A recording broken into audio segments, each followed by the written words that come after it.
সচিবালয়ের সামনে অবস্থান নিয়ে বিক্ষোভ করা আনুমানিক 10,000 আনসার সদস্যকে ছত্রভঙ্গ করতে রোববার রাতে সেনাবাহিনী 27 রাউন্ড ফাঁকা গুলি ছুড়েছে বলে জানিয়েছে আন্তঃবাহিনী জনসংযোগ পরিদপ্তর আইএসপিআর। সোমবার 26 আগস্ট গণমাধ্যমে পাঠানো এক সংবাদ বিজ্ঞপ্তিতে এই তথ্য জানিয়েছে আইএসপিআর। আইএসপিআর জানিয়েছে, উত্তেজিত আনসার সদস্যরা ঘটনাস্থলে উপস্থিত ছাত্রদের ওপর অতর্কিত হামলা করে এবং সচিবালয়ের নিরাপত্তায় নিয়োজিত সেনাবাহিনীর টহলের ওপর ইট পাটকেল নিক্ষেপ সহ লাঠি দিয়ে আঘাত করে। এ সময় 6 সেনা সদস্য আহত হন, এর মধ্যে একজনের অবস্থা গুরুতর।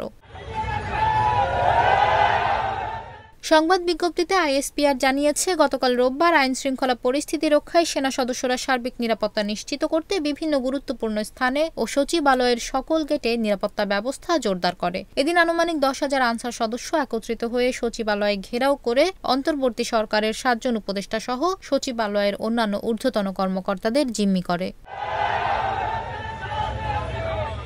উত্তেজিত আনসার সদস্যদের শান্ত করার জন্য বিকেলে আনসার ও ভিডিপির মহাপরিচালক সচিবালয়ে এসে তাদের সকল দাবি মেনে নেন। এরপরও উত্তেজিত আনসার সদস্যরা সচিবালয় এলাকা ত্যাগ না করে মহাপরিচালককে অবরুদ্ধ করে রাখে এবং কিছু আনসার সদস্য সচিবালয়ের 3 নম্বর গেট ভেঙে ভেতরে প্রবেশের চেষ্টা করে।